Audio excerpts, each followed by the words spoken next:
En primer lugar, hemos de situarnos en el momento histórico que estamos.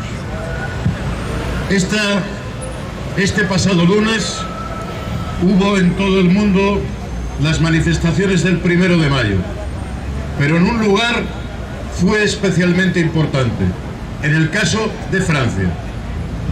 En Francia, según la policía, en París salieron 750.000 personas a la calle.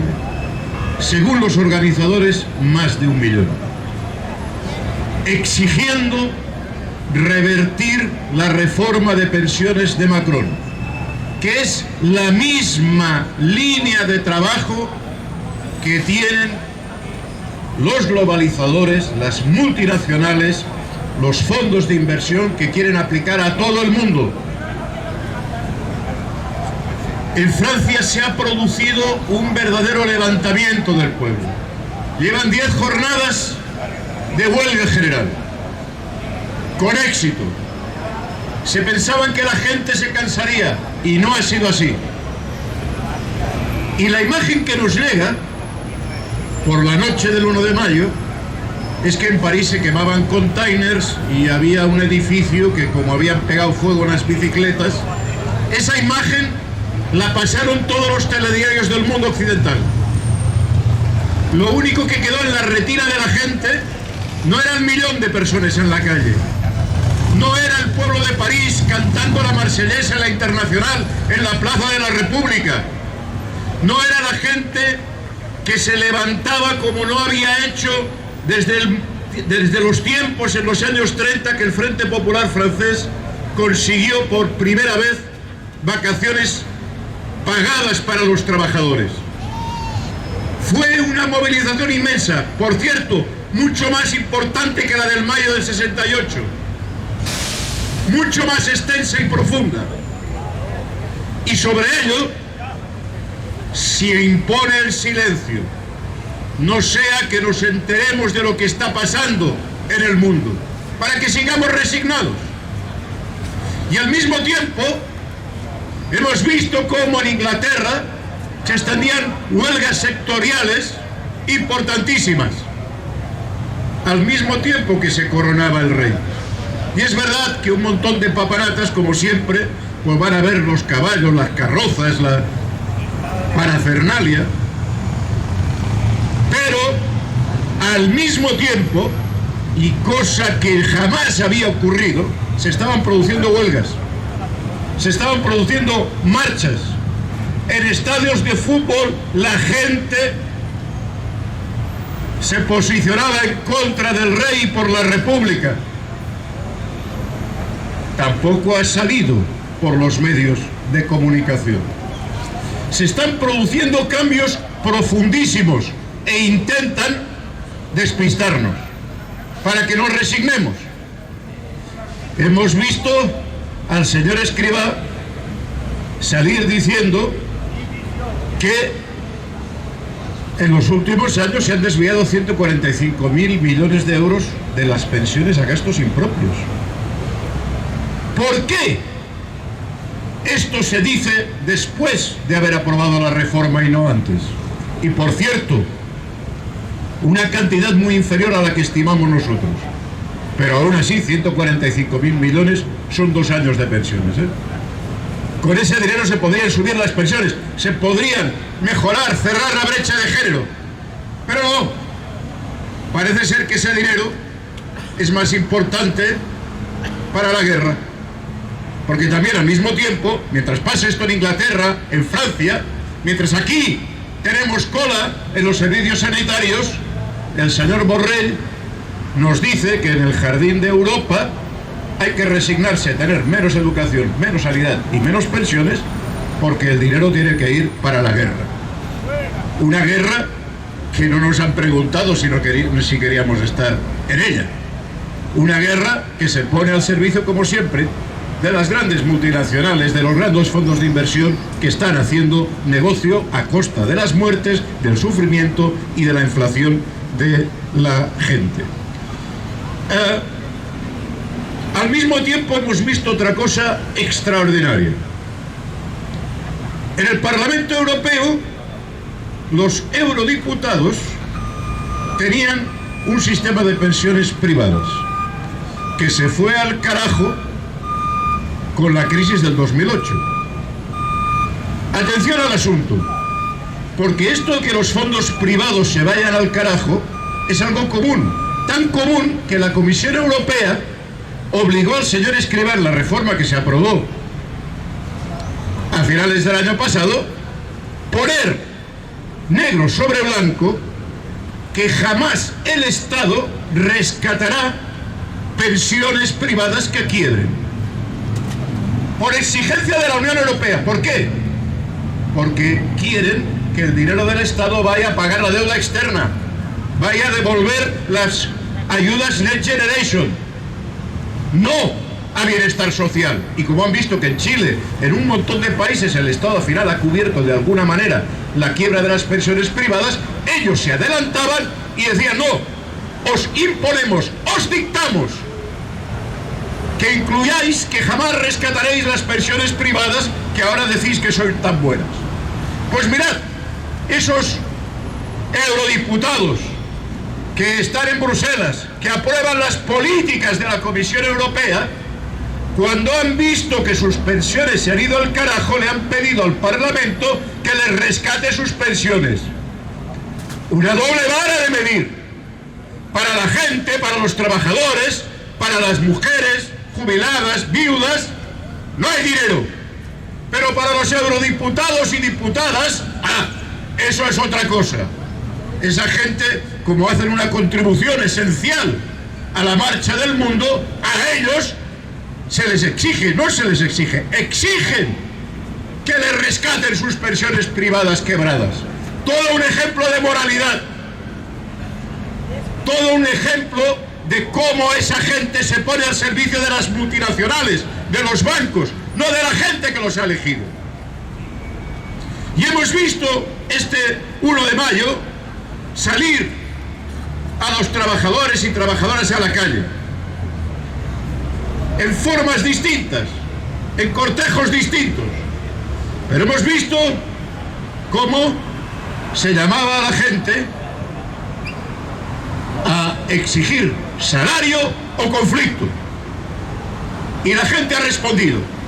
Se ha estado en la calle peleando porque la gente entiende que el camino es el camino de la unidad sindical y lo que están haciendo en Francia. Pero han pasado 4 días, 4, y los dirigentes sindicales de los grandes sindicatos, sin congresos, sin debate interno, se han ido corriendo a firmar un acuerdo que asegura que les van a perder salario real a los trabajadores en los 2 próximos años. No solo este año ha subido un 10% la inflación y ellos han firmado un 3,5 de media, sino que este año se comprometen a otro 3 y el siguiente a otro 3. En un escenario que la inflación va a ser de caballo. ¿Qué eminencia gris tienen esos dirigentes? ¿En qué se asesoran para firmar la subida de salarios de aquí 2 años? Cuando lo que vemos que la guerra, la inflación, estamos viendo esta misma semana, Estados Unidos ha llegado al techo de gasto, lo ampliaron en enero. ¿Qué quiere decir? Que ya no tienen dinero. ¿Y qué es lo que están pidiendo? Lo que hacen siempre. Y lo que después de pelearse republicanos y demócratas, ya os puedo asegurar qué es lo que van a hacer. Imprimir más dólares. Estados Unidos el mes de junio no se va a quedar sin pagar a sus soldados o sin pagar a todo el Estado. Van a imprimir dinero y van a pagar. ¿Y eso qué va a traer? Más inflación.